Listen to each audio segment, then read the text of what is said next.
तो हम लोग क्या पढ़ रहे थे? बजट। बजट में हमने शायद 2-3 लाइन लिखवाया होगा मुश्किल से। हाँ, 2-3 लाइन लिखवाया था। क्या क्या था? कोई कॉपी दिखा दीजिए हमें। उसके अलावा लोग कुछ बताएंगे, लिखवाएंगे।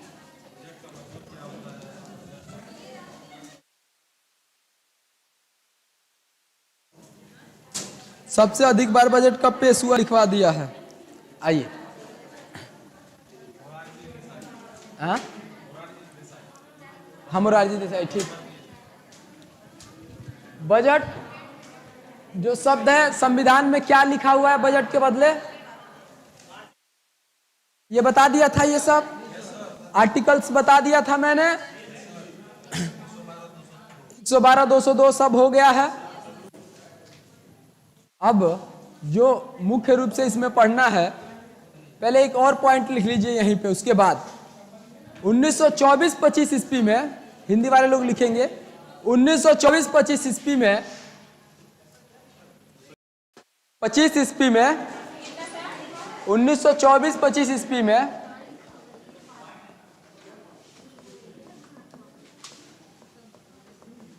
एकवर्थ समिति के सिफारिश पर रेल बजट को आम बजट से अलग किया गया। 1924-25 में एकवर्थ समिति के सिफारिश पर रेल बजट को आम बजट से अलग किया गया। डन। जाइएगा, बाहर जाइएगा तो चाय लेते आइएगा, यदि पिला सकें तो पैसा दें। हैं?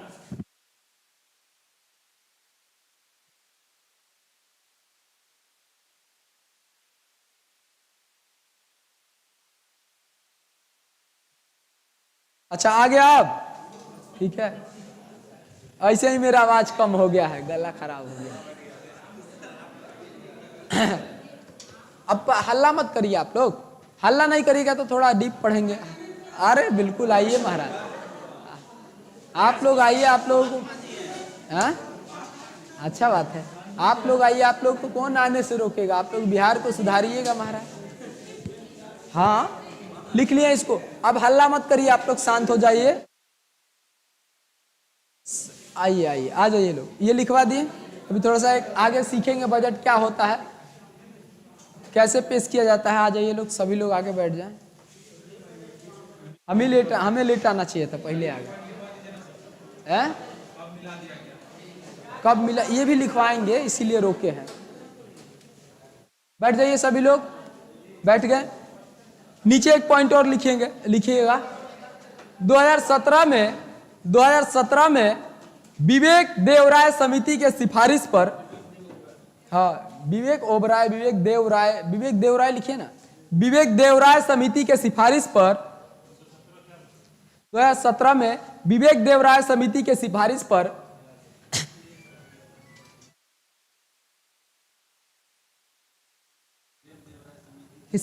पर रेल बजट को आम बजट में मिला दिया गया। रेल बजट को आम बजट में मिला दिया गया, है ना?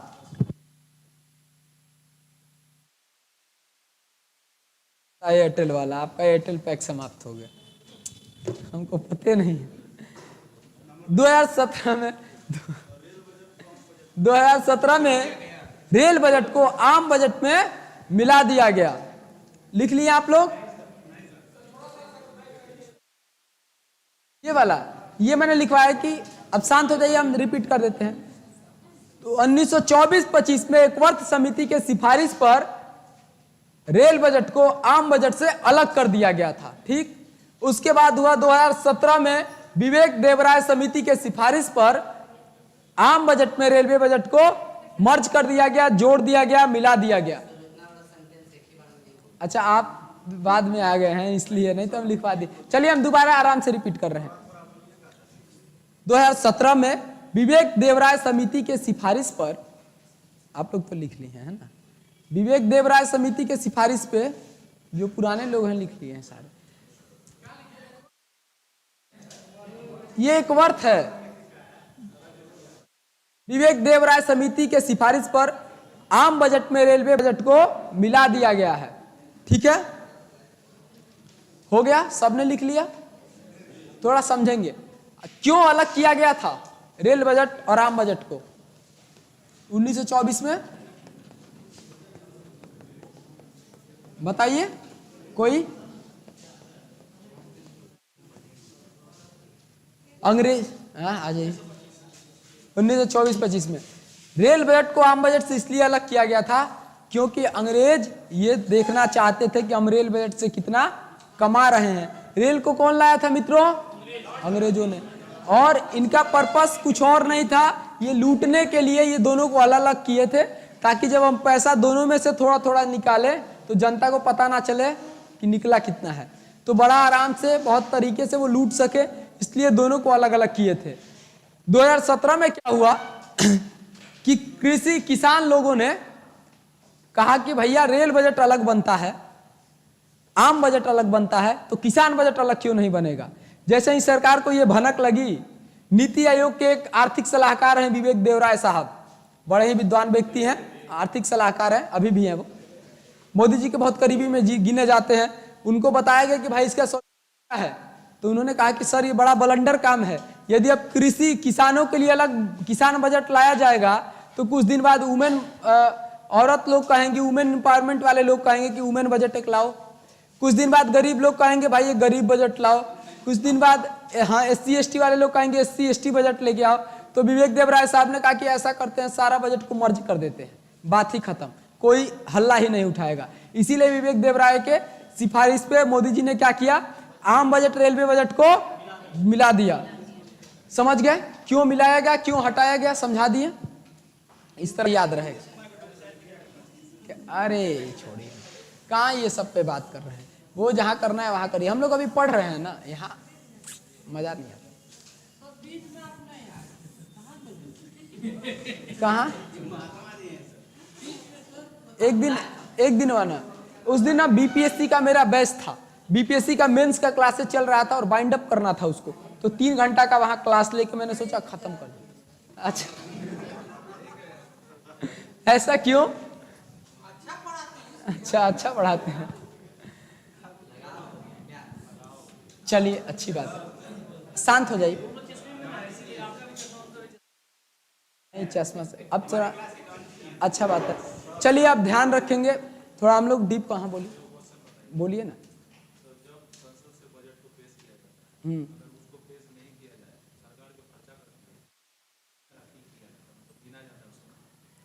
बजट को पेश नहीं किया जाए, तुरंत 10 मिनट बाद इसी पे आ रहे हैं, सब कुछ आपका क्लियर हो जाएगा, निश्चिंत रहिए। पूरा प्रोसेस ही समझाएंगे आज, बजटरी प्रोसेस, क्यों पेश किया जाता है, कहाँ पेश किया जाता है, नहीं किया जाएगा तो क्या होगा, वोट ऑन अकाउंट इसके लिए आता है, कैसे आता है, सब बताएंगे। कुछ समय वेट कर लीजिए, अभी उधर ही बढ़ रहे हैं। बजट है, बजट किस तरीके से सरकार पेश करती है, छोटा सा एक ओवरव्यू शॉर्ट में हम आपको देंगे, है ना, बहुत डिटेल नहीं जाएंगे, लेकिन आपको समझाने के लिए हम ऐसा कर रहे हैं शॉर्ट में। ठीक, सरकार बजट को 2 तरीके से दिखाती है, एक होता है रेवेन्यू बजट,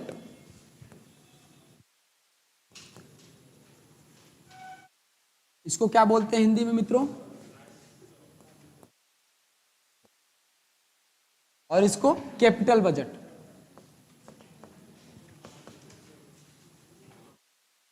यानी पूंजीगत बजट।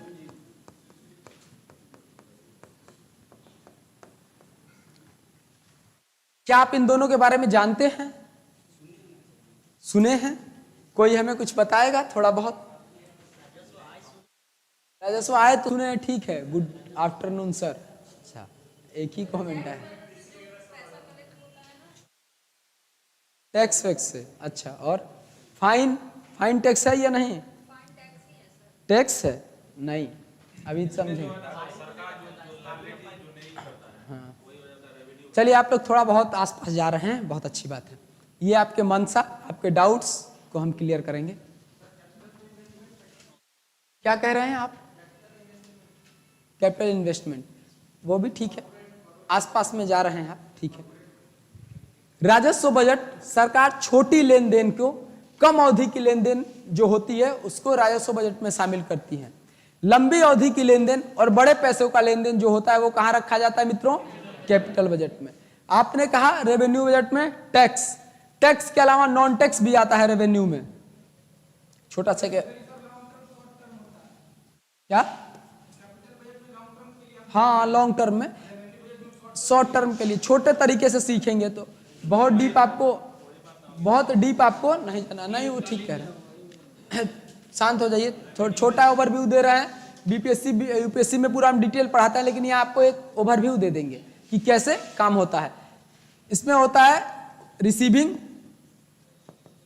और एक होता है एक्सपेंडिचर, ठीक है। इसमें भी सेम होता है, रिसीविंग और एक्सपेंडिचर। आपको मन हो तो ऐसा बना लेंगे और नहीं तो कोई बात नहीं है, समझाने के लिए मैं ये कर रहा हूं। नेसेसरी यूं कहें, जब भारत का बजट अभी वाला पढ़ेंगे, इस ओवरव्यू को समझे रहेंगे तो समझ आएगा, नहीं समझे रहेंगे तो रटना पड़ेगा या उड़ जाएगा, कह सकते हैं। रिसीविंग मतलब क्या होता है? आय कह सकते हैं ना इसको, आ रहा है, प्राप्त करना, राजस्व प्राप्ति बोलते हैं इसको। बस बताएंगे, राजस्व प्राप्ति बोलते हैं इसको। हिंदी वाले लोग लिख लेंगे क्या? प्राप्ति। और ये होता है राजस्व व्यय, ये भी प्राप्ति और व्यय। एग्जाम्पल के द्वारा समझाइए। मनीषा मौर्य एग्जाम्पल ही दे रहे हैं, सबसे ज्यादा हम एग्जाम्पल ही देते हैं अपने बैच में। रिसीविंग मतलब प्राप्ति, प्राप्ति समझ रहा है ना? तो देखेंगे, इन्होंने थोड़ा सा बोला है तो बता ही देते हैं पूरा क्लियर।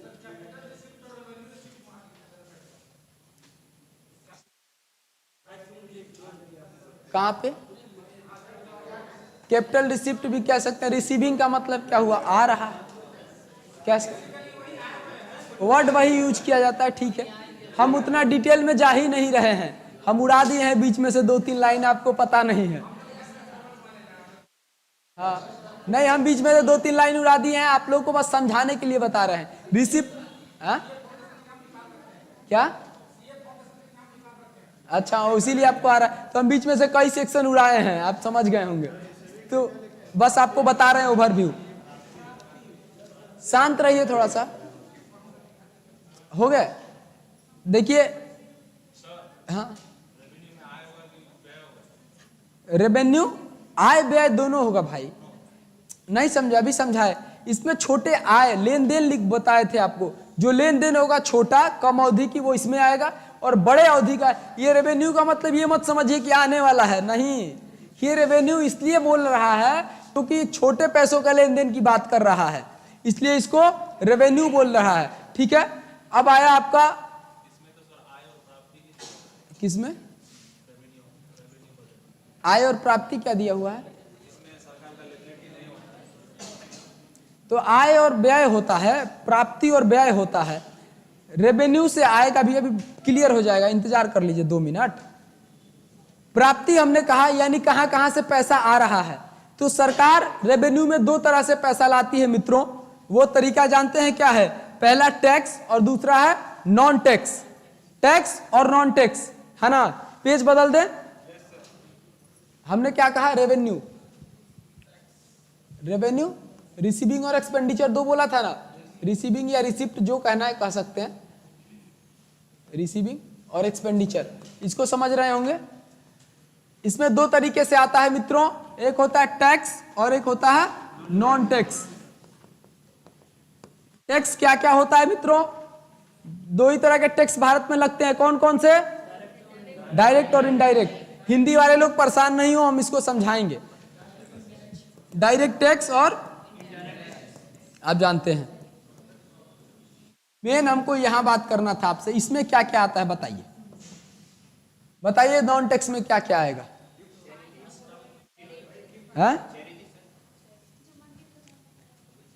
नॉन टैक्स में फी, फाइन, बिल, डिविडेंड, रिसीविंग है ना, इंटरेस्ट। मुख्य रूप से यही आता है, बाकी ईटीसी लिख लीजिए। टैक्स इनकम टैक्स क्या है? पेनाल्टी वगैरह सब इधर चला जाएगा। फाइन,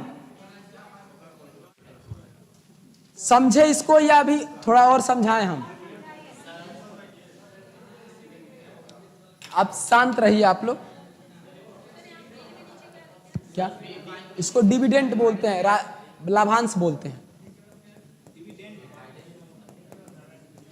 देखिए आप नया नया शब्द सीखेंगे, शांति बना कर रखिए 5 से 10 मिनट। सरकार राजस्व आय दो तरीके से करती है, एक टैक्स से। टैक्स आपको पता है, डायरेक्ट टैक्स और इनडायरेक्ट टैक्स दो तरीके के होते हैं, इससे तो आएगा इसके पास। नॉन टैक्स कई तरह के होते हैं। पहला फी के बारे में आप क्या जानते हैं मित्रों? फी आप कब देते हैं? सेवा लेने से पहले फी देते हैं, बिफोर द सर्विस। पहले पैसा दिए तब पढ़ रहे हैं ना। हाँ, फी, हाँ वो भी वही वाला बात। तो हम सिर्फ फी, बिल्कुल। जैसे आप सरकारी स्कूल में जा रहे हैं पढ़ने, तो 5 रुपया 10 रुपया लगता है ना, वो सब क्या हो गया मित्रों? वो कहाँ जाके ऐड होगा? सरकार के राजस्व आय के नॉन टैक्स में, है ना। उसके बाद होता है फाइन। फाइन कब देते हैं भाई? गलती करते हैं, हाँ, सरकार के नियम और कानून को तोड़ते हैं तब देते हैं। यूं कहें, for the purpose of maintain of law and order, है ना। लॉ एंड ऑर्डर को मेंटेन करने के लिए। जब आप हेलमेट पहन के नहीं आते हैं तभी फाइन लगता है ना, पहन के आइएगा तो थोड़ी लगेगा। यानी लॉ एंड ऑर्डर को मेंटेन करने के लिए। बिल कब देते हैं मित्रों? बिल सर्विस यूज करने के बाद देते हैं, है ना। ये समझा दिए। अगला वर्ड है डिविडेंड, यही हमको आना था। डिविडेंड क्या होता है? लाभांश। आजकल आप देख रहे होंगे खूब नहीं, शेयर बेचना कुछ और हो गया, वो कैपिटल में आएगा, वो बताएंगे उसको भी। उसी को बताने के लिए इसको बता रहे हैं। कैपिटल का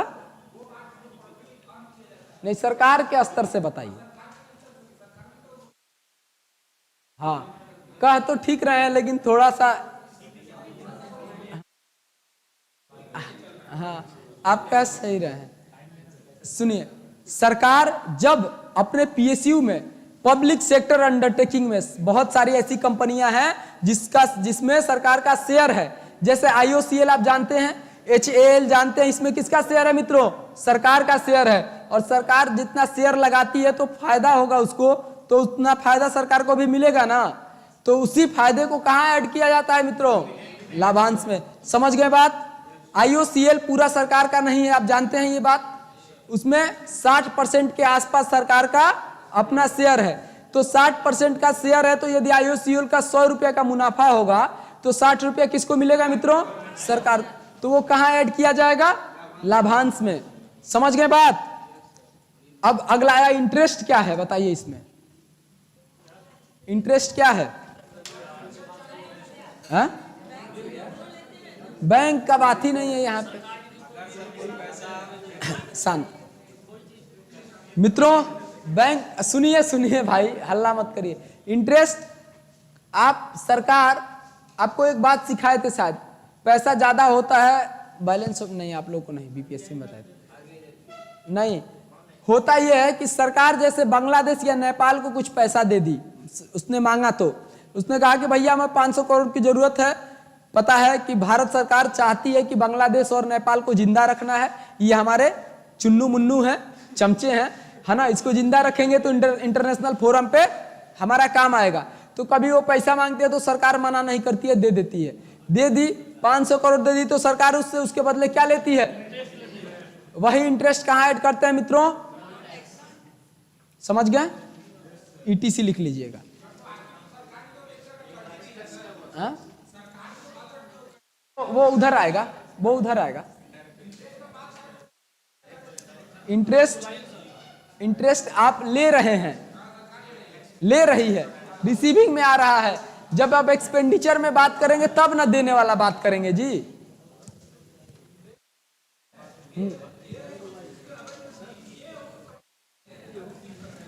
वो तो है, जो 500 करोड़ देंगे ना वो कैपिटल में आएगा, और इंटरेस्ट जो लेंगे वो यहाँ आएगा। आप समझ रहे हैं? हाँ हाँ हाँ हाँ, ठीक है, वही तो हम बता ही दिए। चलिए, क्या, अरे आप सभी लोग समझ रहे हैं इस बात को? किसी को डाउट तो नहीं है? शांत रहिएगा, हल्ला मत करिए प्लीज, आप लोग प्लीज ध्यान दें। लाभांश, सरकार किसी कंपनी में पैसा लगाता है, उस कंपनी में मुनाफा होता है, वही मुनाफा लाभांश कहा जाता है। ऐसे लिख लीजिए, सरकार किसी कंपनी में पैसा लगाता है और उस कंपनी का मुनाफा होता है, वही मुनाफा क्या होता है? लाभांश होता है। ठीक है? हाँ, क्या कोई पूछ रहा था? डायरेक्ट टैक्स, डायरेक्ट टैक्स आप नहीं जानते हैं?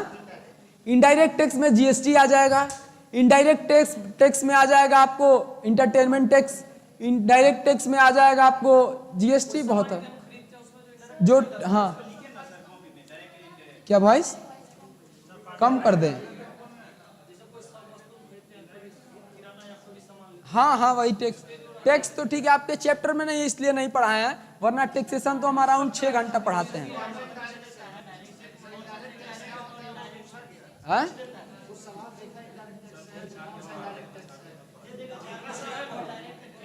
आसान है, बता देंगे लास्ट क्लास में कौन सा डायरेक्ट टैक्स है, लास्ट में बता देंगे। वेल्थ टैक्स, एसएसटी है ना, एसएसटी है ना, एसएसटी है ना, इकोनॉमिक्स लिखा हुआ है ना, बस तो मोटा मोटी 4 टॉपिक से आएगा, उन 4 टॉपिकों को हम कवर करा दे रहे हैं। अरे देखिए, वो छोड़िए, वो सब बात पढ़िए अभी। हाँ, 4 गो टॉपिक बता दिए थे फर्स्ट क्लास में भाई, बताए थे ना जी? सुनिए, अरे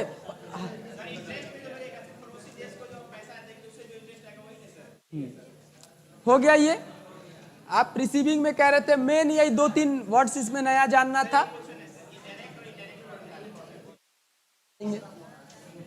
डायरेक्ट इनडायरेक्ट भी बता देंगे, लास्ट में बता देंगे, रुकिए अभी गड़बड़ा जाएगा। एक्सपेंडिचर में देख लेंगे क्या क्या होता है, एक्सपेंडिचर में क्या क्या होता है जान लेंगे।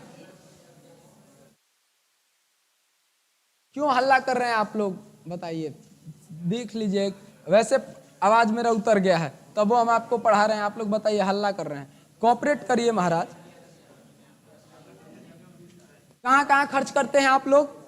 राज्य सरकार या केंद्र सरकार कोई छोटा मोटा स्कीम निकालती है, यानी इसको क्या कहेंगे मित्रों?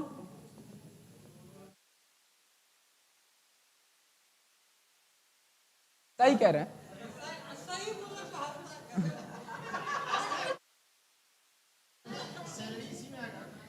सैलरी। उसके अलावा लिखेंगे प्रशासनिक खर्च, एडमिनिस्ट्रेटिव,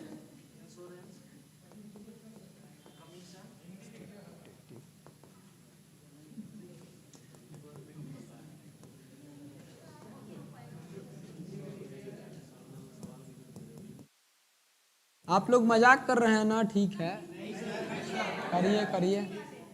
हाँ, नहीं आप लोगों को तो बता ही रहे, हिंदी तो हम लिखवाएंगे, आप निश्चिंत रहिए। गवर्नमेंट स्कीम लिख लीजिए इसको, सरकारी योजना।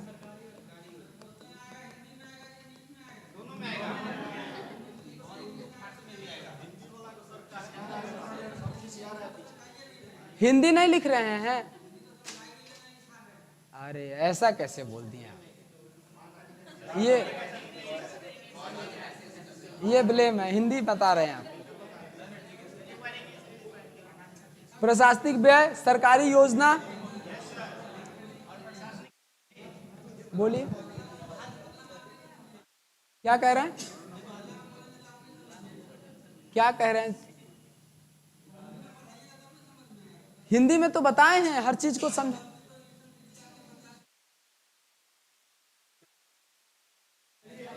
यार बैच छोड़ देंगे ऐसा होगा तो, अब दूसरा टीचर बैच में जाएंगे ही नहीं। चलिए, हेलो, अब ध्यान देंगे इधर। यदि आपको ज्यादा समस्या तो आके हम आपको बता देंगे अलग से, प्लीज माइंड मत करिए, अच्छा नहीं लगता है क्लास में डिस्टर्ब करना। प्रशासनिक व्यय, इसके अलावा अभी ध्यान देंगे, सुन लीजिए। कुछ दिन पहले मोदी जी गए थे जापान, जापान से 5,000 करोड़ रुपया लेके आए हैं। पता है आपको, याद है ना 5,000 करोड़ रुपया लेके आए स्कीम्स वगैरह में। तो मोदी जी उधर दे के आए, जानते हैं क्या? उनसे 5,000 करोड़ लेके आए और उधर जानते हैं क्या दिए हैं? गीता। तो जब वो 5,000 करोड़ 60 वर्ष के एग्रीमेंट पे लाए हैं, तो 60 वर्ष के एग्रीमेंट पे लाए हैं, 60 वर्ष बाद उसको रिटर्न करना है, लेकिन क्या उसका इंटरेस्ट देना होगा या नहीं? कहां से देंगे मित्रों? यानी ब्याज कहां से देंगे? रेवेन्यू एक्सपेंडिचर में हम ब्याज देंगे, ब्याज ज्यादा नहीं होगा। ठीक, समझ रहे हैं आप बात? ब्याज ज्यादा नहीं होगा। क्या क्या मिलेगा वो छोड़िए ना, वो तो पैसा लेके आ गए, उसको हम यूज करेंगे, लेकिन 60 साल तक हम ब्याज देते रहेंगे। मोदी जी बड़े चालाक आदमी है, चालाकी से लेके आ गए। पैसा मिलना अच्छा बात है। अभी आप इकोनॉमी समझे कहाँ? लोन कोई दे रहा है तो बहुत बढ़िया बात है। सपोज करिए,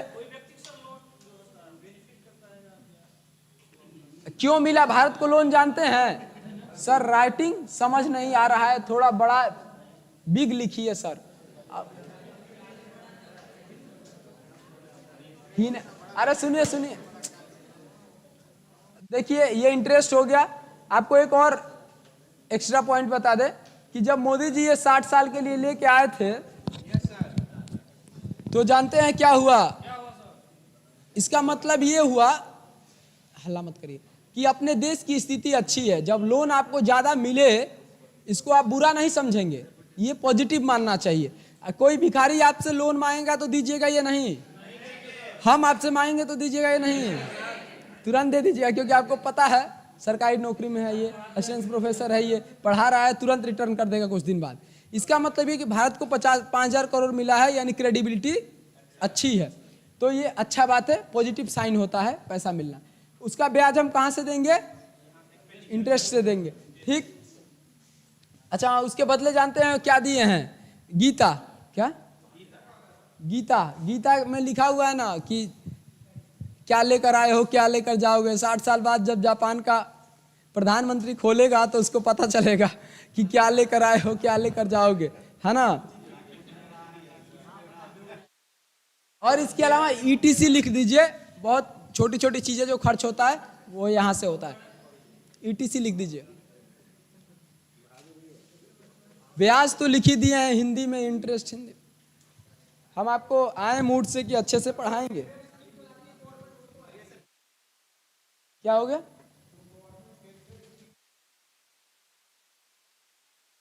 सब आएगा, छोटा छोटा खर्चा ईटीसी लिखवा दिए हैं।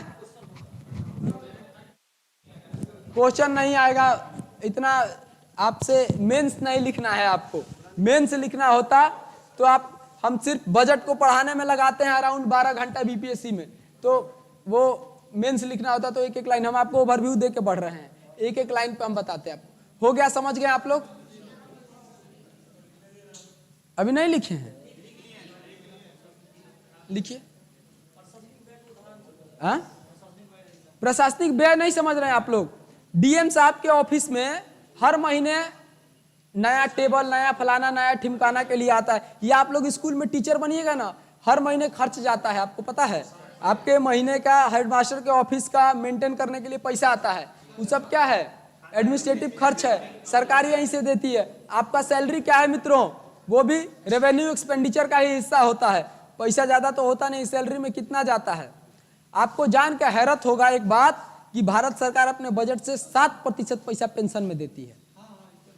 अभी हम बजट बताएंगे एक दिन तो 7% भाई, 7%। अभी आपको बताएंगे पूरा डिटेल, आप बस शांति बनाए रखिए। इस अरे खैर उस पर बात करेंगे अलग, वो अलग चीज है। ये लिख लिए आप लोग, समझ गए? अब आते हैं कैपिटल बजट पे, बहुत शॉर्ट में हम चल रहे हैं। कैपिटल बजट, कैपिटल बजट पे आते हैं, यहीं से हो जाएगा ना। लिखिएगा ऐसे, कैपिटल बजट डाल लीजिएगा अपने, आप लोग एक ही मैप में बना लीजिएगा। यानी इसको क्या बोलते हैं? पूंजीगत। हिंदी भी लिख रहे हैं, लीजिए। वैसे हिंदी मेरा ठीक हो गया है, टीचर वाले बैच में पढ़ा पढ़ा।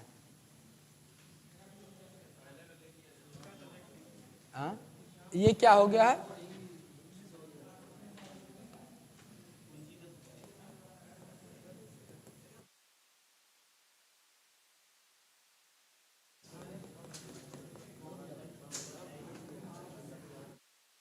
सर नॉन टैक्स में भी इंटरेस्ट भी है और एक्सपेंडिचर में भी इंटरेस्ट है, दोनों में। सर इसे क्वेश्चन की तरह आता है, चलिए आइए देखिए, रिसीविंग एक्सपेंडिचर मतलब बड़े पैसों का बात हो रहा है। बताएंगे बड़े पैसों में क्या रिसीविंग होगा, सबसे पहला बात बताइएगा। क्लास क्या क्या आएगा बताइए। यहां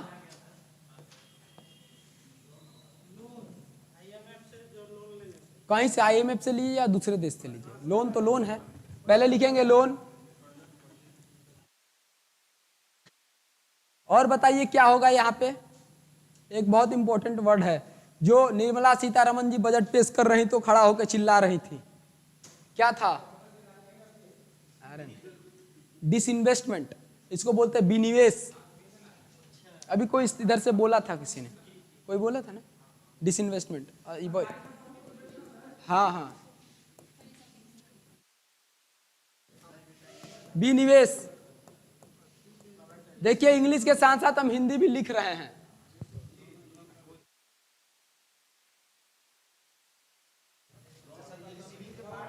हाँ हाँ, रिसीविंग के पार्ट हैं, ये रिसीविंग्स के पार्ट हैं, लिखिए।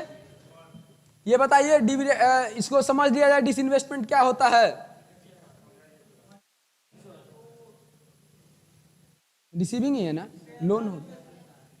हाँ देखिए यहां से एक टर्म आपको अच्छा सीखने के लिए मिलेगा, थोड़ा सा डीप चलिएगा तो हल्ला मत करिए। एक जगह क्वेश्चन आया हुआ था कि disinvestment is the process of privatisation, यानी क्या विनिवेश निजीकरण का प्रोसेस है? आइए देखते हैं, इसको बाद में तो ये आ ही जाएगा। सुन लीजिए, एक एग्जाम्पल से समझ लीजिए। 51% और 49%, यदि ध्यान दे दीजिएगा यहाँ पे, ये सरकार का है, किसी कंपनी में शेयर 51% गवर्नमेंट का है और 49% प्राइवेट व्यक्ति का है, तो ये सरकारी कैसा है मित्रों? गवर्नमेंट है, ठीक है। अब जैसे रेलवे है, अब आप बस आप चुपचाप समझिएगा, आप समझ में आ जाएगा। जैसे रेलवे है, रेलवे में क्या है, क्या था अभी तक? 90% शेयर किसका था मित्रों? और 10% कितना किसका था? प्राइवेट का, ठीक है, 10% प्राइवेट का। समझ रहे हैं आप? अब इसमें हिंदी तो लिखने की जरूरत नहीं होगा हमें लगता है। अब देखिए सरकार ने क्या किया, निर्मला सीतारमन जी ने कहा कि हमारे देश में पैसों की जरूरत है, तो हम इस 90% का जो हिस्सा है इसमें से क्या करेंगे, 10% और किसको दे देंगे? प्राइवेट को। प्राइवेट को। तो सरकार के पास कितना बचा रह जाएगा? क्या अभी भी कंपनी सरकारी है या नहीं? 50% से ज्यादा रहेगी तो क्या होगी मित्रों? गवर्नमेंट। अभी भी सरकारी है, लेकिन 10% हमने शेयर क्या किया? प्राइवेट वालों को दे दिया। इसी जो प्रोसेस है, हम 10% जो दे रहे हैं प्राइवेट वाले को, इसी को बोलते हैं डिसइन्वेस्टमेंट, यही होता है विनिवेश। अर्थात बताइए, रेलवे भारत का सबसे ज्यादा रोजगार देने वाली संस्था है, इसका 10% किसी प्राइवेट को दीजिएगा तो कितना पैसा दिया होगा? बहुत ज्यादा पैसा। जो प्राइवेट कंपनी को 10% शेयर मिलेगा, बहुत ज्यादा पैसा देगा। इसीलिए ये कहां ऐड होता है मित्रों? कैपिटल रिसीविंग में। निर्मला सीतारमन जी ने कहा है कि 50,000 करोड़ आने वाले दिनों में हम डिसइन्वेस्टमेंट से वसूलेंगे, यानी जो सरकारी कंपनियां हैं उसका शेयर क्या करेंगे हम? धीरे धीरे डिसइन्वेस्टमेंट करके, और उससे पैसा सरकार ले लेंगे कंपनी से, और सरकार के पास पैसा क्या हो जाएगा? ज्यादा हो जाएगा। प्रोसेस को समझिए, डिसइन्वेस्टमेंट क्या होता है? विनिवेश। अब कोई कहेगा कि देश में, हाँ ना, ऐसा कुछ नहीं है, ऐसा नहीं है कि कंपनी से सरकार लेना ही नहीं चाहेगा। ये एग्जैक्ट सरकार नहीं अभी बताई है, लेकिन मान लीजिए कि 20% क्या, पहले 10% था, कुछ तो इधर उधर की है, बता नहीं रही है, अगले बजट में पता चलेगा आपको कितना है कितना नहीं है। LIC में अभी LIC का शेयर 20 से 22% शेयर किया गया है, लेकिन LIC को भी ऑफिशियली कहीं सरकार ने नहीं दिखाया है कि कितना हमने दिया है। ये जरूर किया है कि डिसइन्वेस्टमेंट हमने LIC के साथ किया है, शेयर अभी शो नहीं किया है, वो साल 2 साल 3 साल बाद ही पता चलता है। बहुत चालाकी से सरकार कहीं खोस देगी, तब पता चलेगा आपको। ध्यान से बजट का पूरा पेज पढ़ेंगे तो पता चलेगा, इतना % इधर, इतना % इधर, इतना % इधर। क्या हाँ देखिए, तो हमने कहा कि 10% दे दिया, तो 10% से जो पैसा आएगा वो कहाँ आएगा? डिसइन्वेस्टमेंट में, पूंजी में। बहुत ज्यादा पैसा होगा 10% का, समझे? अब कोई आपको मूर्ख बनाए कि सरकार प्राइवेटाइजेशन कर रही है, तो आप उसको क्या कहेंगे? डांटिएगा, कहिए नहीं, सरकार क्या कर रही है? डिसइन्वेस्टमेंट कर रही है। सरकार क्या कर रही है? विनिवेश कर रही है। हाँ, लेकिन आप सही शब्द बोलिए, गलत शब्द क्यों बोल रहे हैं? निजीकरण बोल दी। हाँ क्या डाटा सरकार अभी नहीं बता रही है। जब सरकार बोली है कि हम विनिवेश कर रहे हैं, डाटा। अरे उससे मतलब इतना इमोशनल होने की जरूरत नहीं है, आपको पढ़ना है ना भाई। अरे नहीं छोड़िए, आपको पढ़ना है ना। शांत शांत हो उनका।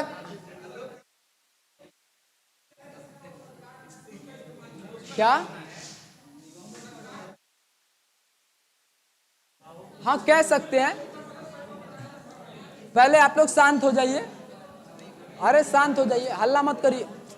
देखिए आप लोग हल्ला करिएगा, हम जल्दी जल्दी पढ़ा के आगे बढ़ा देंगे, बता रहे हैं। हल्ला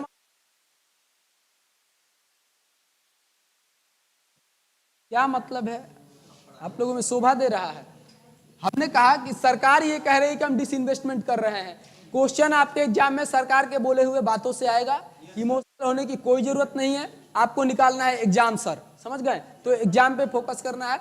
लगातार यूपीएससी और बीपीएससी डिसइन्वेस्टमेंट पे क्वेश्चन पूछ रहा है, हमने सोचा आपको समझा दे, समझाने के पर्पज से आपको ये बताएं। हाँ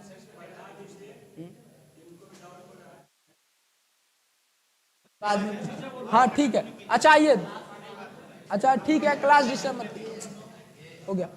अच्छा देखिए, अबे शांत। अरे हम मैनेजमेंट से बोल के चले जाएंगे, हम हल्ला में पढ़ाने वाले आदमी ही नहीं है, तुरंत निकाल के चले जाएंगे।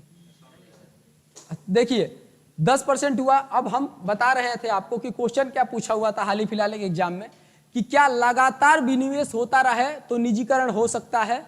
तो आप क्या कहेंगे? हाँ, हम यही बात आपको बताने के लिए कह रहे हैं। अभी 10% की सरकार, फिर 10% करेगी, फिर 10% करेगी, तो एक समय पे जाके ये क्या हो जाएगा? निजीकरण का रूप ले लेगा। समझ गए आप? तो आपको बस ये ध्यान लेना है, ध्यान देना है कि क्वेश्चन ऐसे आए कि यदि सरकार लगातार सरकारी संपत्तियों का विनिवेश करती रहे तो क्या निजीकरण हो सकता है?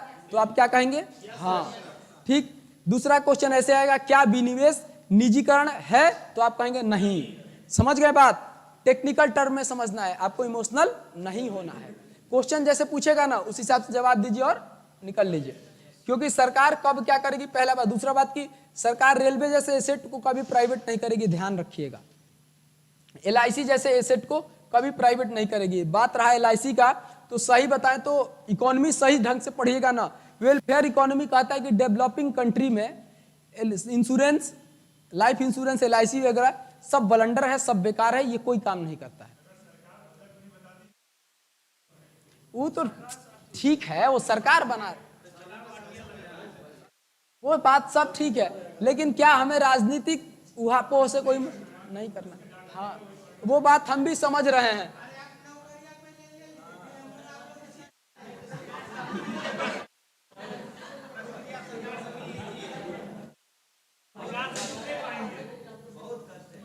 हमने कहा नहीं, ठीक है। हाँ लगातार होता रहे तो हम खुद ही बता देंगे, जो क्वेश्चन आने वाला है ना हम खुद बता देंगे। नहीं नहीं, डेटा नहीं पूछेगा, परसेंटेज जो पूछने वाला होगा, जब बजट का पेज हम लेके आएंगे समझाते हुए चलेंगे कि यहाँ से ये क्वेश्चन आएगा, आप लोग चुपचाप देख लीजिएगा उसको, और नोट्स में लेके आइएगा, बजट वाला नोट्स टिक मारते चलिएगा, वो रट लेना है। ईटीसी लिख लीजिए, ईटीसी लिख लीजिए इसमें। और मुख्य रूप से ये 2 पॉइंट हमको बताना था, समझाना था। होता बहुत कुछ है, जो बड़े बड़े रिसीविंग है ना, हाँ शेयर बेचा जाता है, सब आता है। जो शॉर्ट में बताना था वो हमने बता दिया आपको। इधर आ जाइएगा एक्सपेंडिचर पे। एक्सपेंडिचर पे बताइए सबसे पहला क्या होगा? इंटरेस्ट है। कोई एक बार किसी स्टाफ कोई होगा मेरा एमटीएस, उसको आवाज लगा दीजिएगा, पीछे से आवाज लगा दीजिएगा मेरे रूम में। क्या होगा बताइएगा एक्सपेंडिचर में। सबसे पहला इधर क्या लिए हैं, इसको रिटर्न भी तो करना है, रिटर्न भी तो करना है। लिखिए return of loan, return of loan, loan की वापसी, हिंदी वाले लोग लोन की वापसी। हाँ हाँ भी इंटरेस्ट तो आप रिसीव उससे देंगे, रेवेन्यू से देंगे, रेवेन्यू से निकाल के इंटरेस्ट देंगे। मूल चुकाएंगे वो कहां चुकाएंगे, यहां।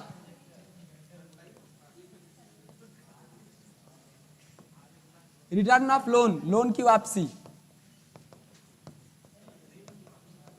ऋण की वापसी, लोन की वापसी जो लिखिए। ब्याज आपको लिखवा चुके हैं, आप रेवेन्यू पढ़े लास्ट में।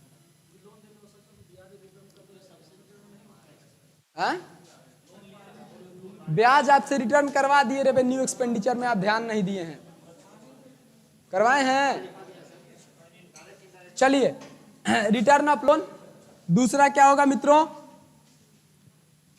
असेट बनाएंगे। सरकार क्या करेगी, जैसे ताजमहल बना हुआ है ऐसा ही कोई बड़ा संसद अभी बना है, कैसे करोड़ लगा है जी, वो क्या हुआ सरकार का, कौन सा खर्च है सरकार का, समझ गए बात। तो लिखिएगा एसेट का बनना, क्रिएट, इंग्लिश वाले लिखेंगे create to asset, thank you, creation of asset लिख लीजिएगा, क्रिएट टू एसेट कुछ भी ठीक है, कोई बात नहीं, चलेगा, कोई बात नहीं। चलिए एसेट का बनना, एसेट, और एग्जाम्पल में लिख लेंगे बगल में नए लोकसभा का निर्माण, एसेट नए लोकसभा का निर्माण। एसेट को क्या बोलते हैं, संपदा का बनना लिख लीजिए।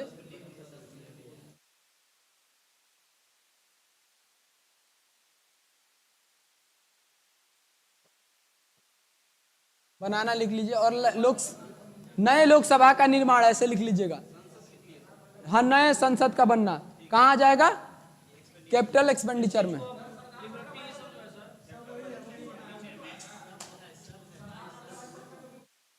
भी आ जाएगा, सब आ जाएगा, एसेट लिखा, ठीक है, हो गया। नॉर्मली हम आपको यही बताने वाले थे बजट में, चलिए हो गया। अब चलते हैं हम आगे, मोटे तौर पे हमने बता दिया है इसको। अब एक चीज ये सीखना है कि बजट पेश कैसे होता है संसद में, है ना। तो हेडिंग डालेंगे बजटरी प्रोसेस, हिंदी और इंग्लिश वाले दोनों लोग, बजटरी प्रोसेस कैसे ऐड, कैसे बजटरी प्रोसेस। अच्छा ये बड़ा भी हो जाता है क्या, ये तो हमको पता नहीं था, नहीं तो यही समझा दिए होते।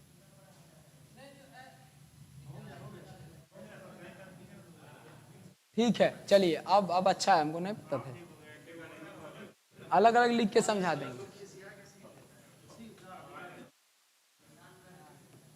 ना। सीखता क्या, हम इस बोर्ड में हम वहीं उसी बिल्डिंग में पढ़ाते हैं, ज़्यादा यहाँ नहीं पढ़ाते।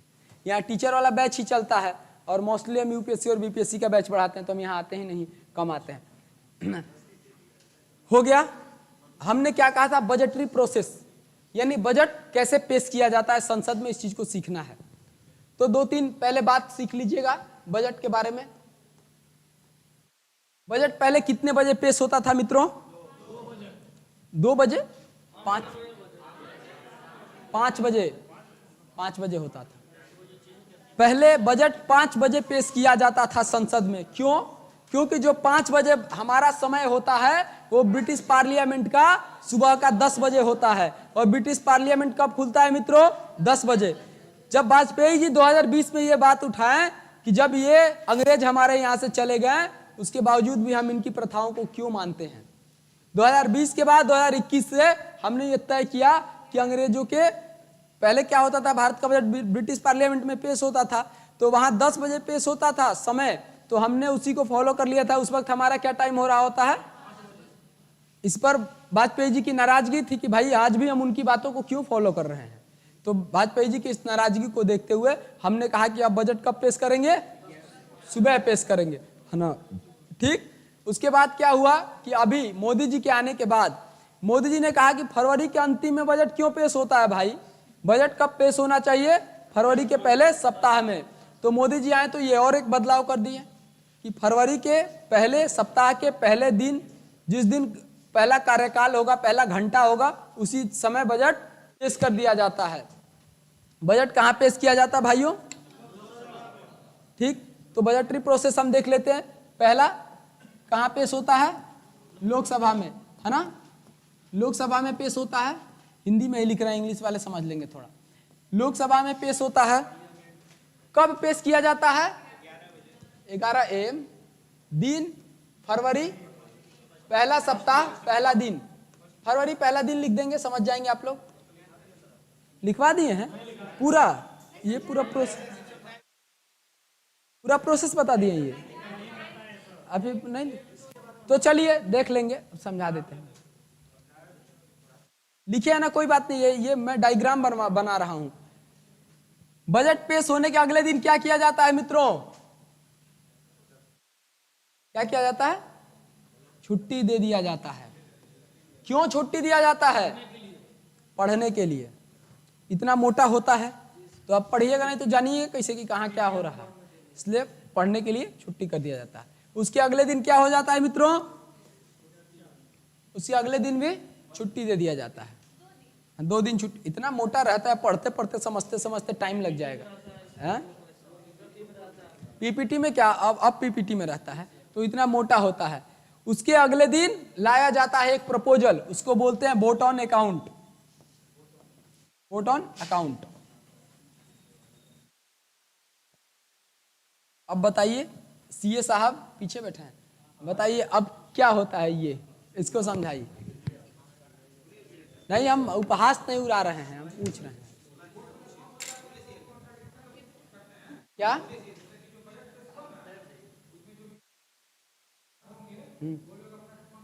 इसके बाद करेंगे, वो इसके बाद करेंगे। ये आता है और पक्ष विपक्ष दोनों पास कर देते हैं। बताइएगा। अच्छा, पीछे के लोगों को दिख रहा है ना ये? तो देखिए होता क्या है, आपको बता दे रहे हैं, ध्यान से इसको सीखिएगा। थोड़ा सा मैथमेटिक्स है यहाँ पे। बजट का ईयर क्या है बेटा? बच्चे सेशन क्या है? मेरा बीपीएससी में आदत है पढ़ाने का, हमसे छोटे होते हैं निकल जाता है। क्या सेशन है?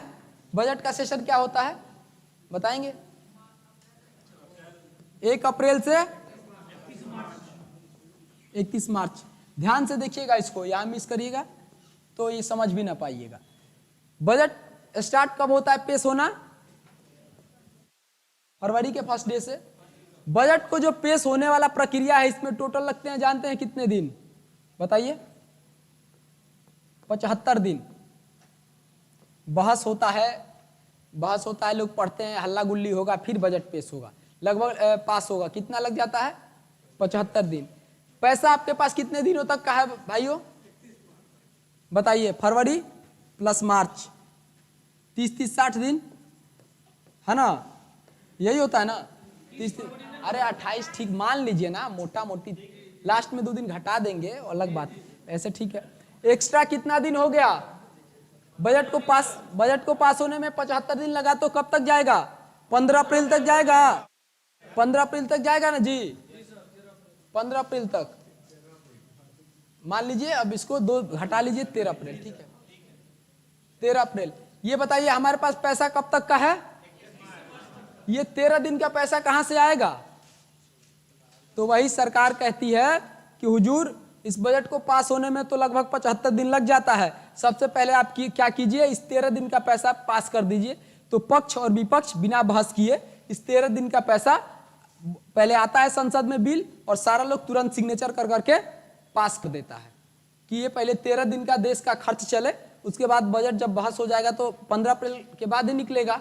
इसलिए ये वोट ऑन अकाउंट उसको कहते हैं। यही 13 दिन का पैसा होता है। 13 दिन, 14 दिन, 15 दिन, जिस हिसाब का होता है। 28 कभी 29 होता है, फैब आप जानबे करते हैं, तो इसलिए हमने इसको 30 मान लिया है मोटा मोटी। क्या आप समझ पाए या नहीं? इसको कॉन्सेप्ट को समझे ना? तो वोट ऑन अकाउंट क्या होता है? हाँ, इसको यदि आप चाहें तो उतार लें भाषा में। किसी को कोई डाउट है तो बताइए, दोबारा समझा दें। हाँ,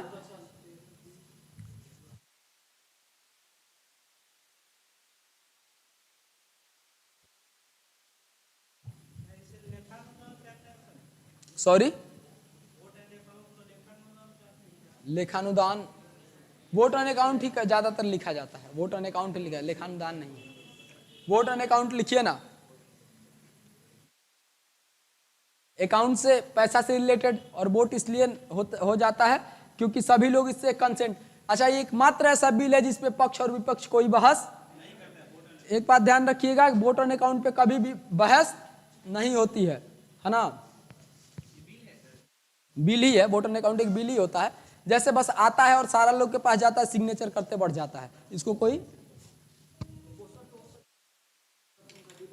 हाँ पूछ सकता है, पूछ सकता, तभी तो बता दिए वोट ऑन अकाउंट। या भविष्य में कभी आपको सांसद बनने का मौका मिले तो आप जाके वहां हड़बड़ाए नहीं, आपकी जानकारी हो पहले से। हैं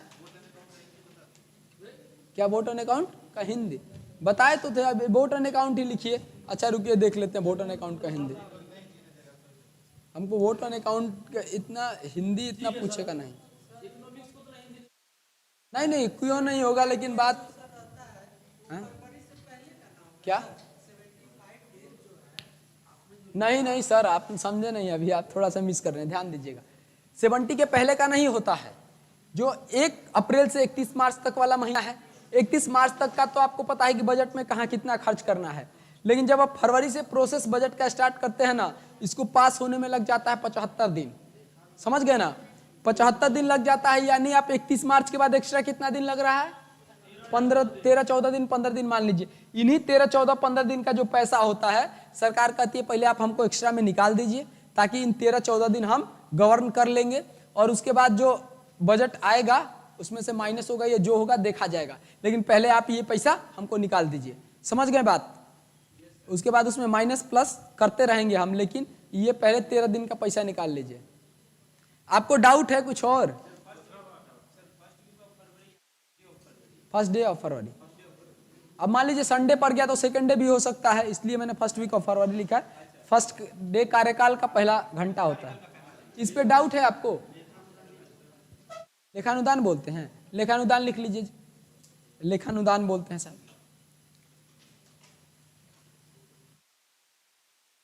ठीक है, आप लोग इसके बारे में जानते थे पहले, ये प्रोसेस नहीं जानते थे ना? चलिए, पूछता ये पूछ देगा सर, ये पूछ देगा, बट आप ये वोट ऑन अकाउंट क्या, वोट ऑन अकाउंट के बारे में पूछेगा कि वोट ऑन अकाउंट संसद में कब पेश किया जाता है, तो आप ये लिखेंगे बजटीय सत्र प्रारंभ होने के तीसरे दिन या चौथे दिन। ठीक, पहला। दूसरा दिन, कौन सा ऐसा बिल है जिस पे बहस नहीं किया जाता है, वोट ऑन अकाउंट। कौन सा ऐसा बिल है जिस पे पक्ष और विपक्ष दोनों की सहमति होती है, वोट ऑन अकाउंट। क्वेश्चन ऐसे पूछ सकता है, समझ गए, इसलिए मैंने ये बता दिया। नहीं लिखवाना क्या, इतना तो समझ ही गए होंगे, शिक्षक हैं आप लोग, बनेंगे वही, अरे है। वैसे नोट्स में है, मेरे नोट्स में मेरे है। अच्छा है, नोट्स मोटा है मेरा, नोट्स बहुत पतला है।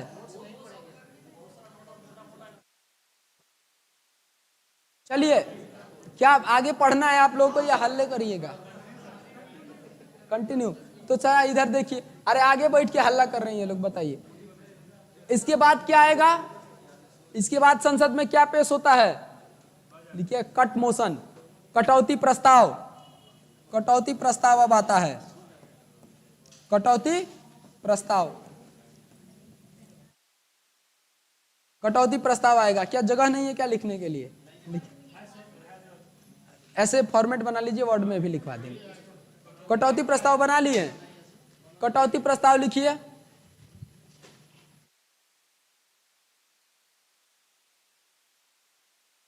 आज आप लोगों को टफ लग रहा होगा थोड़ा बहुत, की ठीक लग रहा है?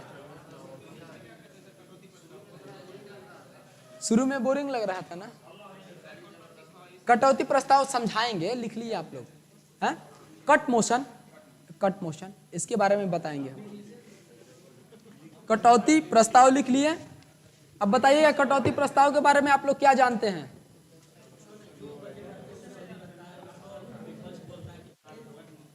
आइए सीखते हैं कटौती प्रस्ताव क्या होता है। हम सोचते हैं पेज ऐड का ऑप्शन नहीं है क्या? चलिए इसको डिलीट कर देते हैं।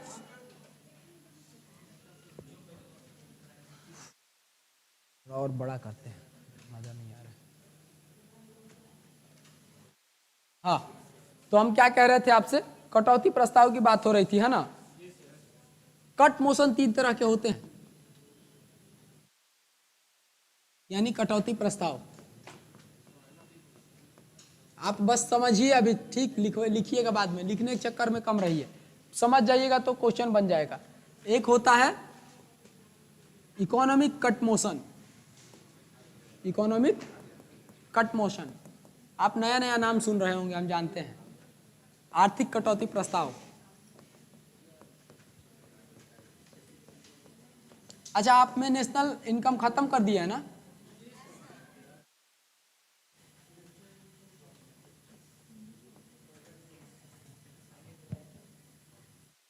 पहला आर्थिक कटौती प्रस्ताव, बताइएगा जरा ये क्या होता है?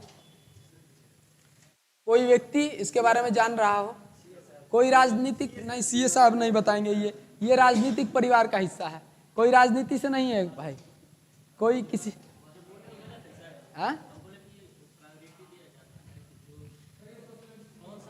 क्या सोशियोलॉजिक मेटल है? नहीं नहीं, ये पॉलिटी जो जानते होंगे, डेकोरम ऑफ संसद पार्लियामेंट, वो जानते होंगे। नहीं, ऐसा कुछ बात नहीं है। पॉलिटी जो आपके, आप हमको बदनाम मत करिए कि पॉलिटी वाला सर कहेंगे कि आप जाके क्या क्या बोल दिया, ऐसा कोई बात नहीं। हाँ वाह, आइए लिखिए, ये होता क्या है? पकड़ लिए आप, कहीं से पढ़े हैं या याद किए हैं? देखिए ध्यान से सुनेंगे। अक्सर आर्थिक कटौती प्रस्ताव तब आता है जब सरकार मेल की बनी हो, गठबंधन की बनी हो, अर्थात ये कि सरकार में मेजोरिटी कम हो। क्या अभी के दौर में कटौती प्रस्ताव आ सकता है? ये आर्थिक कटौती प्रस्ताव आ सकता है? जी नहीं, समझ गए? मैं खुद समझा रहा हूं। इसमें होता यह है कि सरकार से कहा जाता है, जैसे जल शक्ति मंत्रालय को 200 करोड़ दिया सरकार ने, तो जो विपक्ष रहेगा वो चिल्ला के कहेगा कि भाई ये फालतू पैसा है, 200 करोड़, आप 100 करोड़ काटिए, कितना दीजिए? मात्र 100 करोड़ दीजिए। ये तब कहा जाएगा जब सरकार मजबूत नहीं हो, गठबंधन की सरकार बनी हो।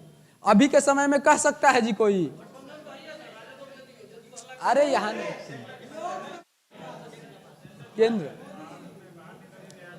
केंद्र है, हल्ला मत कीजिए। बिहार में इस केंद्र की बात हो रही है। अरे वो बात है, बिहार में इतना नहीं लिया जाता। सुनिए, ये तब होता है जब आर्थिक कटौती प्रस्ताव तब होगा जब गठबंधन की सरकार है। बताने का पर्पस ये था कि अभी ऐसा चुनाव आने वाला है, इसलिए मैंने ये वर्ड बता दिया, वरना मैं कट मोशन कह के आगे निकलने वाला था। तो लिख लेंगे आर्थिक कटौती प्रस्ताव के बारे में, ठीक है? आर्थिक कटौती प्रस्ताव पहले लिखिएगा कट मोशन, और कट मोशन के नीचे लिखिएगा एक इकोनॉमिक कट मोशन, यानी आर्थिक कटौती प्रस्ताव। ना तो हम बताते नहीं, कट मोशन कह के आगे निकल लेते, लेकिन हमें लगा हो सकता है कि सवाल आ जाए, इसलिए बता दिए। आर्थिक कटौती प्रस्ताव में, आर्थिक कटौती प्रस्ताव में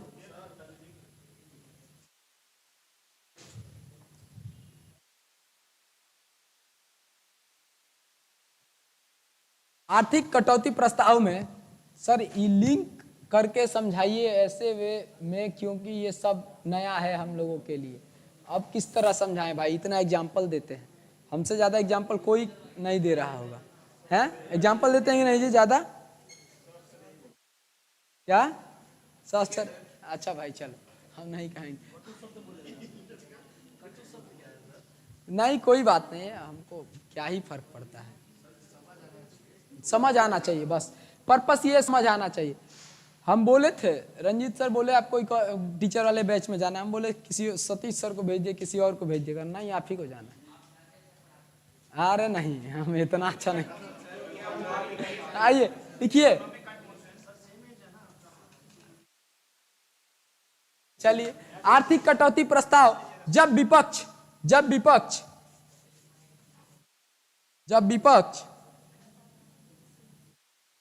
एक निश्चित रुपए की कटौती की मांग करे, एक निश्चित रुपए की कटौती की मांग करे, तो उसे आर्थिक कटौती प्रस्ताव कहते हैं।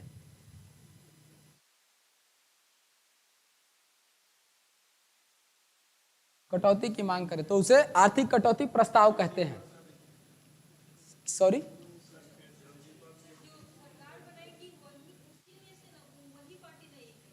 क्या मांग कटौती के लिए कौन करेगा? विपक्ष करेगा, सरकार थोड़ी। सरकार तो चाहेगी हम जो ना ला रहे हैं वही सही हो। सर जो सरकार रहेगी वो कभी नहीं करेगी। विपक्ष क्या मांग करता है? कटौती करने का। क्या इसको समझ रहे हैं आप लोग? बी लिखेंगे। दूसरा होता है टोकन कटौती प्रस्ताव।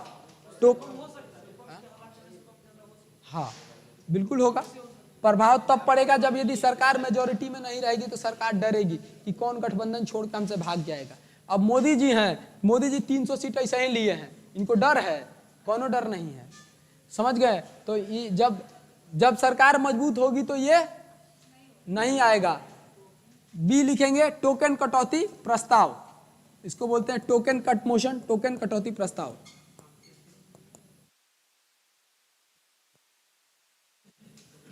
हाँ, सांकेतिक कटौती प्रस्ताव भी बोलते हैं इसको, सांकेतिक।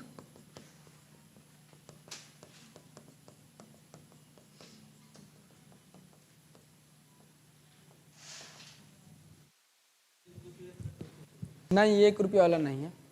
1 रुपये वाला नॉन अप्रूवल बोलते हैं, गैर संपादित कटौती प्रस्ताव बोलते हैं उसको। यह होता है सांकेतिक कटौती प्रस्ताव। जब विपक्ष लिखेंगे, जब विपक्ष 100 रुपए के कटौती का मांग करे, 100 रुपए की कटौती का मांग करे, 100 रुपए की कटौती का मांग करे विपक्ष। अब भाई कुछ नहीं हो रहा है तो उसका नाम तो बचाना है ना, इज्जत के, हम विपक्ष हैं। तो वो कहता है इसमें 100 रुपए की कटौती कर दीजिए भाई।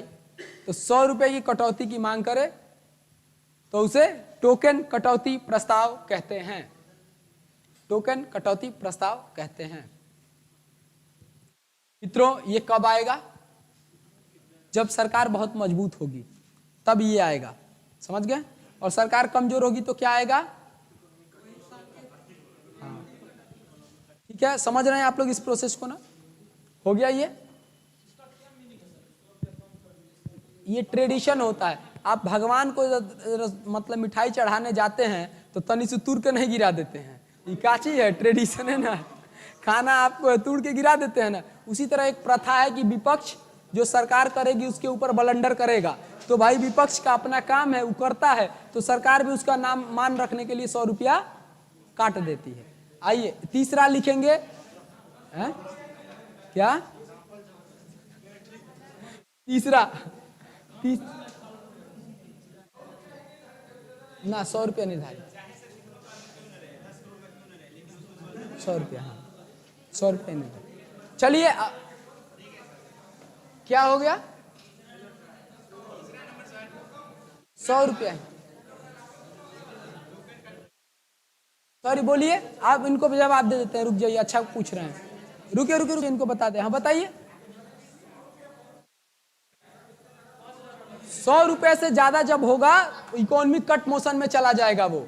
100 रुपया एक ट्रेडिशन है, वही भगवान को प्रसाद चढ़ाने वाला। एक इससे भी कम है, 1 रुपया भी है। आइए बताते हैं। तीसरा लिख लेंगे कटौती मोशन में, नॉन अप्रूवल कट मोशन, इसको बोलते हैं गैर संपादित कटौती प्रस्ताव, गैर संपादित कटौती प्रस्ताव। अरे कट मोशन, गैर संपादित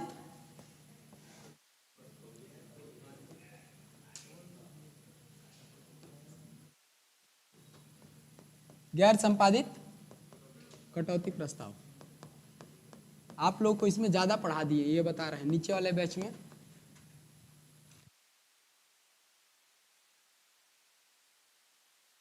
थोड़ा सा ये वाला सेक्शन छोड़ दिए थे, उन लोगों को जरूरत भी नहीं। आप लोग परेशान करने लगे तो सोचे बता दें। गैर संपादित कटौती प्रस्ताव, इंग्लिश में इसको नॉन अप्रूवल कट मोशन बोलते हैं। चलिए लिखिए, इसके बारे में लिख लीजिए। काहे हल्ला कर रहे हैं, काहे हंस रहे हैं आप लोग? सो अच्छा लगता है। लिखिए, जब विपक्ष 1 रुपए की कटौती का मांग करे। आ गया आपके जवाब का आंसर, आपके क्वेश्चन का आंसर। वही भगवान को लड्डू तोड़ के चढ़ाने वाला काम है। 1 रुपए की कटौती की मांग करे तो उसे हाँ, तो उसे गैर संपादित कटौती प्रस्ताव कहते हैं। ये एक ट्रेडिशन है, ये एक परंपरा है, इसको विपक्ष करता है। गैर संपादित कटौती प्रस्ताव कहते हैं। हाँ यही होता है, मतलब नहीं करिएगा तो अच्छा नहीं लगता है। संसद भी अपना रूल, सबको पता है बहस करने से मोदी जी के सेशन में कुछ होता है जी, लेकिन बहस होता है कि नहीं, बस वही बात ना। खैर बिहार के बारे में नहीं बोलेंगे, बिहार में है ठीक। अब इसके बाद अगला क्या होता है, 3 गो हो गया, बस कटौती प्रस्ताव 3 ही होता है। उसके बाद क्या होता है, कट मोशन का ये दौर चलता है कुछ दिनों तक। लास्ट में जब 75 दिन के आसपास ये सारा बहस हो जाता है एक एक बिल पे, तो लास्ट में एक आता है बिल, उसको कहते हैं, क्या बोलते हैं उसको, एप्रोप्रिएशन बिल। एप्रोप्रिएशन बिल, इसको विनियोग विधेयक बोलते हैं। एप्रोप्रिएशन बिल, इसको क्या बोलते हैं मित्रों, विनियोग विधेयक। कटौती के बाद आएगा, कटौती होगा, हर एक मुद्दे पर कटौती होता जाएगा 70 दिनों तक, 75 दिनों तक ये प्रोसेस चलेगा। उसके बाद ये आएगा लास्ट में विधेयक। हाँ आफ्टर 75 के आसपास, 74 दिन भी होगा, 75 भी होगा, 73 भी होगा, उसी के आसपास। अंतिम में आएगा ये बजट का, ये बजट सत्र का ये अंतिम है। और यहाँ क्या होता है, विनियोग विधेयक में सारा पेपर तैयार कर लिया जाता है और सभी सांसदों से सिग्नेचर करा लिया जाता है, बस कि अब हम पैसा सरकार का निकालेंगे और यहाँ खर्च करेंगे। यह अंतिम बिल है, लिखिए इसको, एप्रोप्रिएशन बिल, विनियोग विधेयक, यह अंतिम बिल है, यह अंतिम बिल है, यह अंतिम बिल है। इससे सरकार पैसों को खर्च करने की अनुमति लेती है, इससे सरकार पैसे खर्च करने की अनुमति लेती है। अप्रोप्रिएशन बिल अंतिम में ये आता है, इसके बाद बजट का काम खत्म हो जाएगा। सरकार पैसे खर्च करने की अनुमति लेती है। हाँ इस बिल से, वही इससे बोल दिए तो इससे।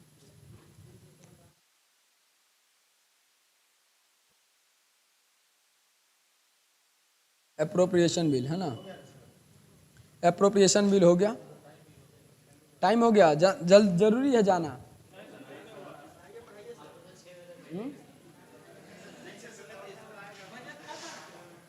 बजट में मुख्य रूप से अब करंट का भारत का बजट वो बताएंगे हम लास्ट वाले दिन, ठीक है। ये बजट स्टैटिक हो गया लास्ट, मतलब 2 दिन बाद, जब आप लोगों का और कौन सा टॉपिक बचा है, बैंकिंग और फिस्कल डेफिसिट। कल बैंकिंग निपटा देंगे, परसों फिस्कल डेफिसिट निपटा देंगे। ये बजट स्टैटिक हो गया। एक बजट और पढ़ाएंगे जो अभी वाला बजट है, वो लास्ट दिन बताएंगे और इसी के बेसिस पे बताते चलेंगे, या कहिए तो कल पढ़ा दें, कल पढ़ा दें। हम कह रहे हैं फिस्कल पॉलिसी पढ़ लीजिएगा ना, फिस्कल पॉलिसी पढ़ लीजिएगा और बैंकिंग पढ़ लीजिएगा तो मजा आएगा। कुछ टेक्स्ट से क्वेश्चन बताना होता है, पहले वो दोनों पढ़ के लास्ट में उसको बताएंगे। एप्रोप्रिएशन बिल में ना सारा कट छट के आ जाता है, जो बहस हो गया, किसमें कितना पैसा नहीं देना है, ये सारा वो सारा इसमें लिखा रहता है कि किस में कितना पैसा है, और सारे सांसद लोग सिग्नेचर कर देते हैं। उसके बाद सरकार इससे पैसा निकाल लेती है। आवाज नहीं आ रहा है जोर से। हाँ संचित निधि से ही होगा, संचित निधि वाला हम बताए ही नहीं है, गायब कर दिए हैं वहां से, वो भी बता देंगे, कहिएगा लोग को। अब आप लोग आके कॉपी लेकर आइएगा, समझा देंगे। हल्ला ये लोग करते हैं इसलिए हम काट दिए हैं। संचित निधि होता है, पब्लिक अकाउंट फंड होता है, कंटीजेंसी फंड होता है, बता देंगे वो भी, थोड़ा सा है, छोटा सा।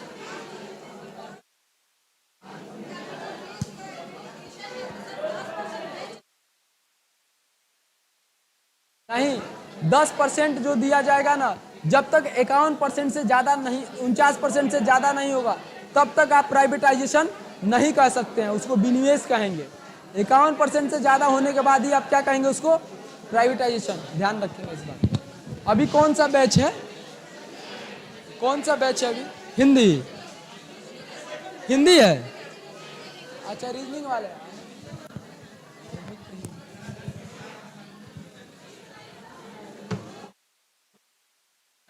हाँ, बोलिए, बताइए। ये जो कटौती